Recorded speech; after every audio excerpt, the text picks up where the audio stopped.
Yes, amahoro kuri mwese. Iyi ni Waka Waka podcast, nizere ko mukomeje kugira ibihe byiza. Uyu munsi rero ibyo nababwiye bitangiye kugaragara ku rugamba muri Ukraine. Contre-offensive y'Abarusiya bamaze kwigarurira Kupiansk, ari nako ibitero byabo bikomeza bigana muri Kharkiv no muri Kherson. Nababwira ko ibitero by'Abarusiya bikomeje kuba byinshi cyane. Turaza kurebera hamwe ni gute bimeze ku murongo y'urugamba hangaha muri iyi podcast. Ni Waka Waka podcast nk'ibisanzwe.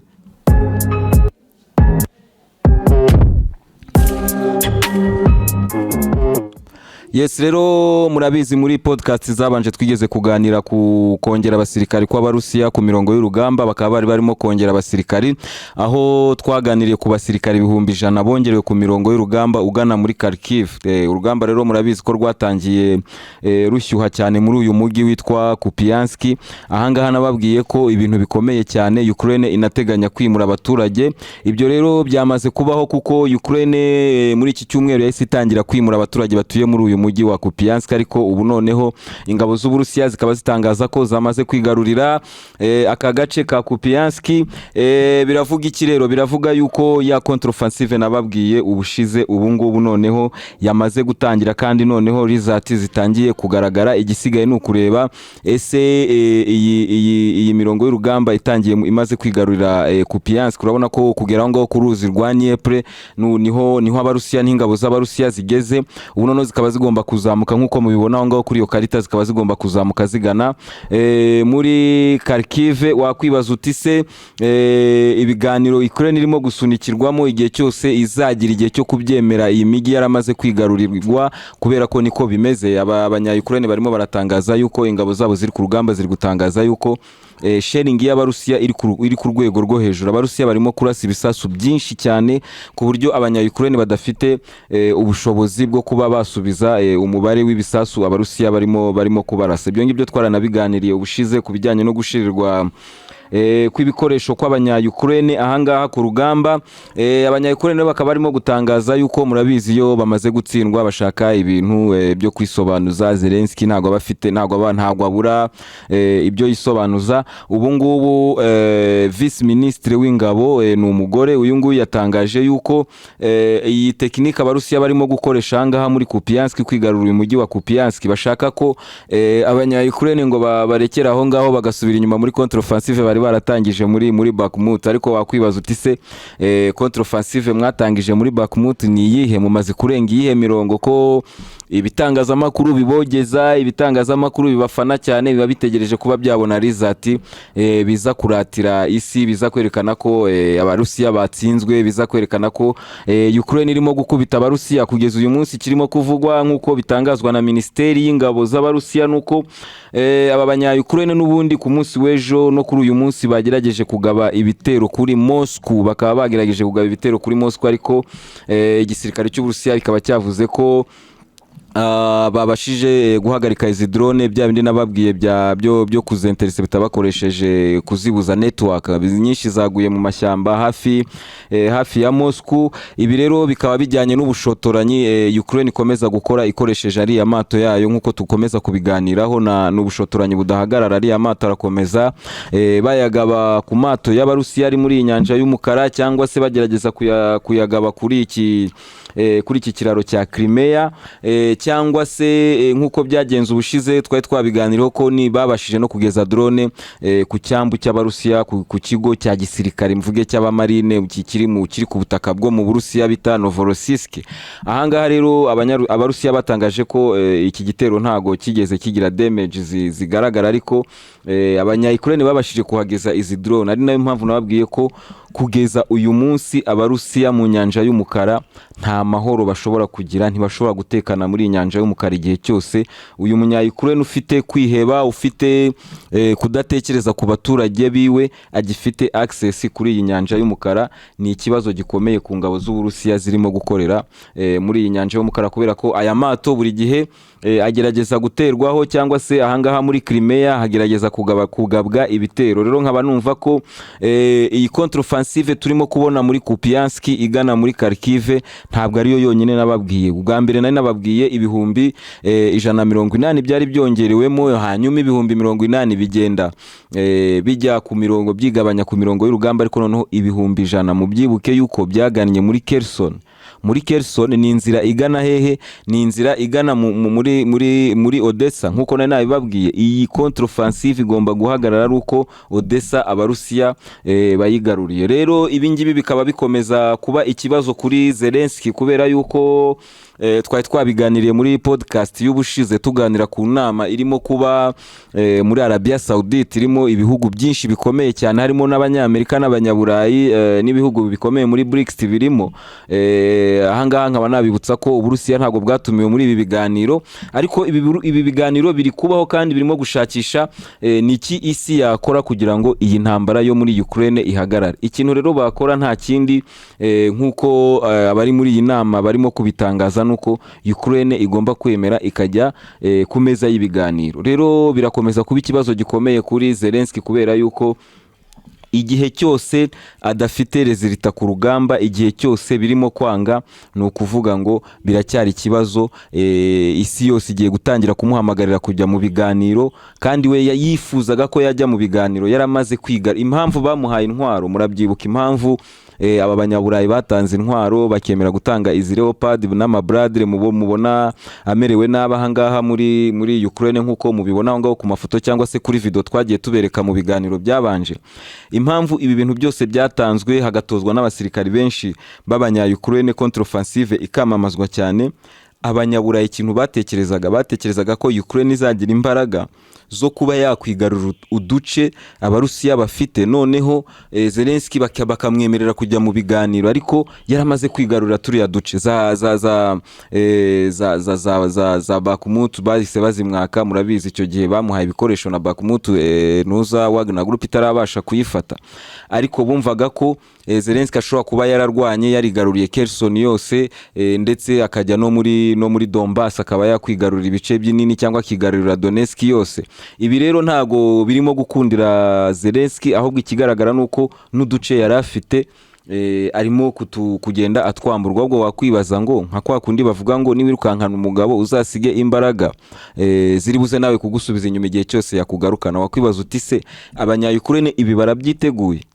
Niba abarusiya bemeje ko bagiye kujya muri contre-offensive, bagiye gutangira nabo kugaba ibitero bigarurira uduce, Abanya-Ukraine barabyiteguye? Ko biteguye contre-offensive, ese bigeze bitegura ko bayikorerwaho kugira ngo wenda tuvuge ko abarusiya no bashobora guhura n'imbogamizi nk'izo Abanya-Ukraine barimo guhura nazo? Kuko twarabibonye mu biganiro imbogamizi z'Abanya-Ukraine n'ubu bwirinzi bukomeye abarusiya bakoze, imirongo ikubye inshuro zirenze 12, imirongo itandukanye, harimo ibyobo, harimo amamine, harimo izi abafaransa bakunda kwita ngo ni bede drago. Ibingibi bubaka bimeze nk'amabeto ku buryo amashari y'Abanyaburayi atabasha gutambuka.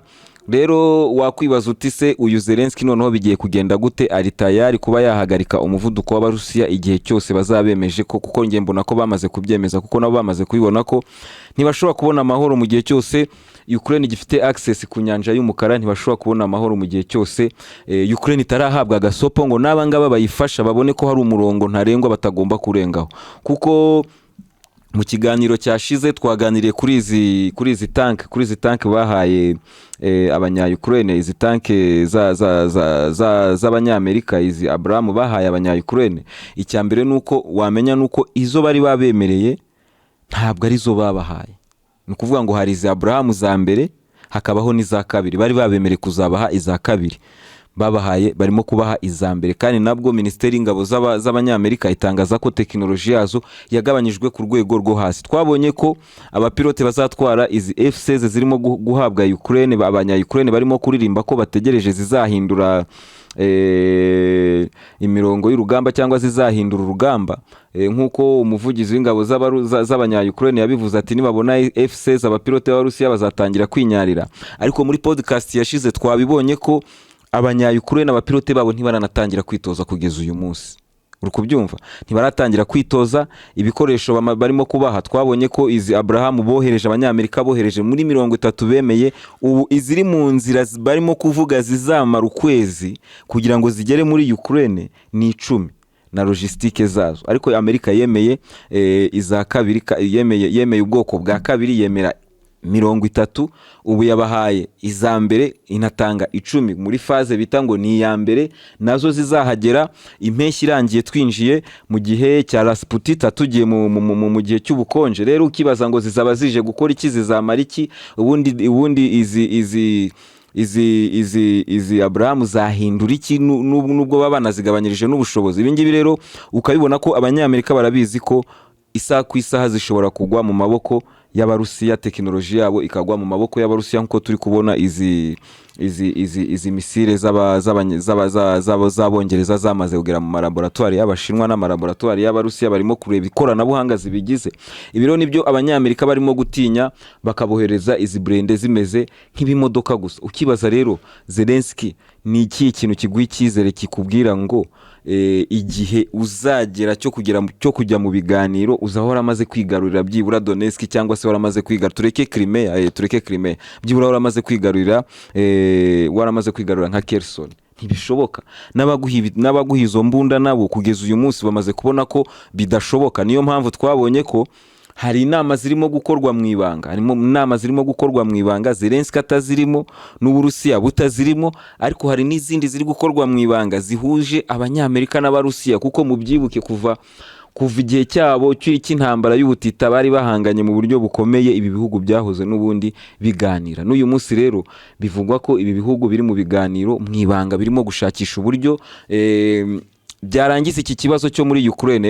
Ejo bundi narimo ndasoma ibinyamakuru bitandukanye, nimo ndareba abadiplomate bamwe bari muri za opposition cyangwa se n'abandi b'abanyamerika barimo gutangaza ati ntibyatangaza isi mu gihe CIA byagaragara ko irimo gutegura umugambi wo guhitana nde Zelensky, kubera ko niba Zelensky yumva ko agomba kuguma ku ijambo, murabizi ko Zelensky ni umuntu baha ibintu mu gitondo akabyukaga agaya asaba ibindi. Ibiro ntago bigwa neza abantu bamufasha, kubera ko igihe cyose agaragaza ko ibyo bamuha ari bike, kandi bo bashaka ko ibyo bamuha bigaragara ko ari ibintu by'agaciro. Kandi twarabibonye ari izi Leopard, abantu baha Ukraine Leopard nuko bashaka Abraham z'abanyamerika. Ni ukuvuga ngo bari gutanga ibyabo bishaje, bari kubiha Ukraine kugira ngo babone izi Abraham z'abanyamerika, kuko izi blende ni blende za kera zo muri za 80, 90, 70, nicyo gihe izi blende zakorewe.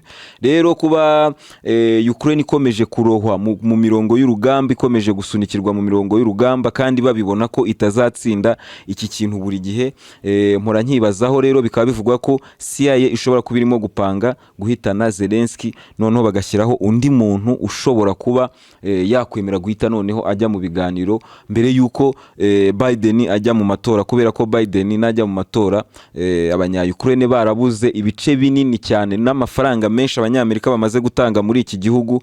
Ni ibintu bitazagwa neza Biden, ni ibintu Biden atabona ikintu asobanura, kuko niba murabiza amatora muri Amerika ni mu mwaka utaha, campaign igiye gutangira.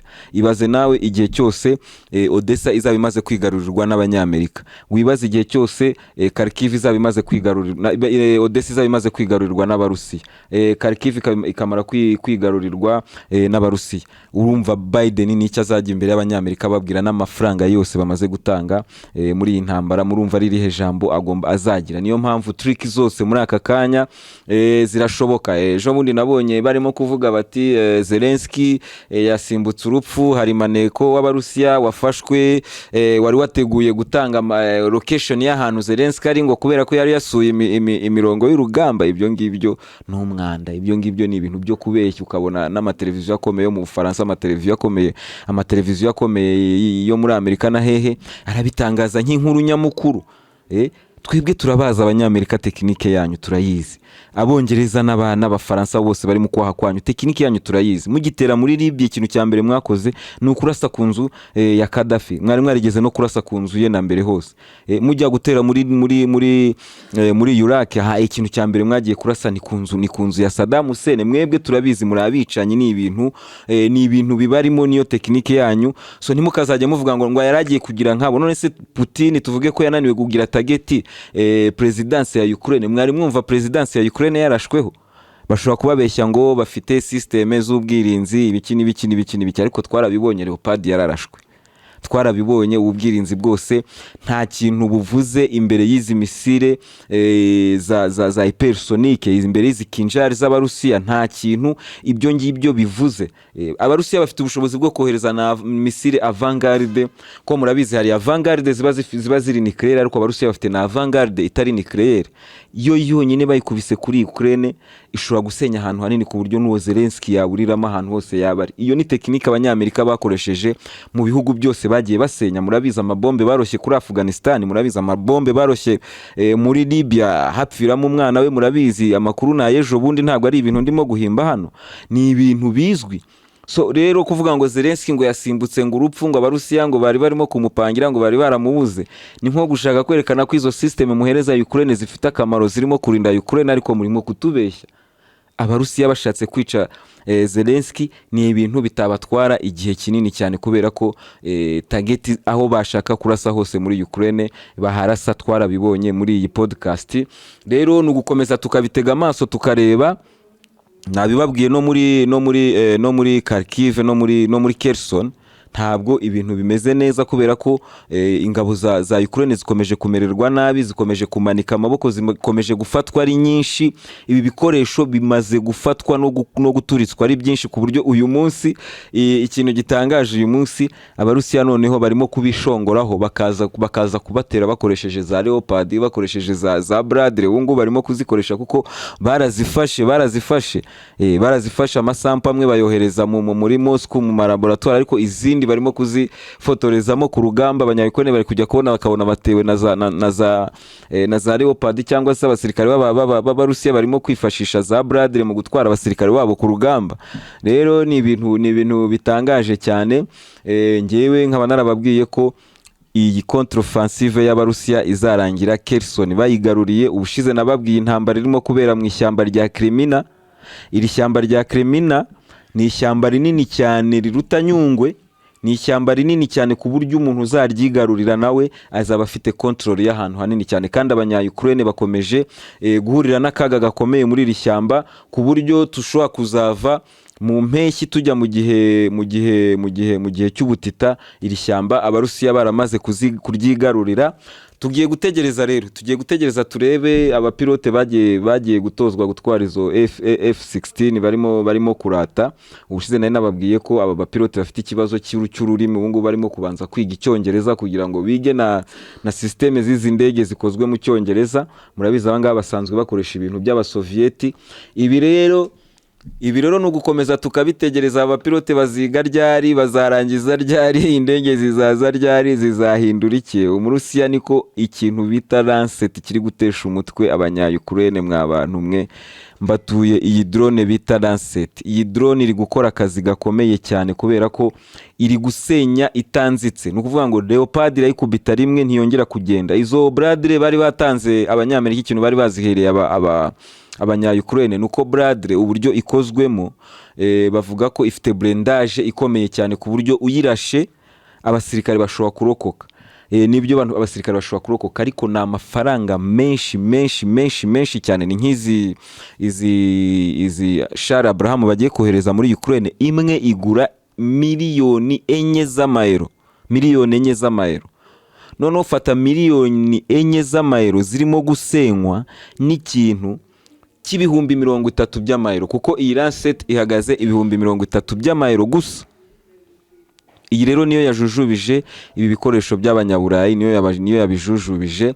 Rero ntibazongere kutubeshya ngo Abarusiya bahushije Zelensky. Abarusiya bashaka basibana na Zelensky, niyo Kiev yiwe bayimusibiramo ku isegonda rimwe bashaka babikora.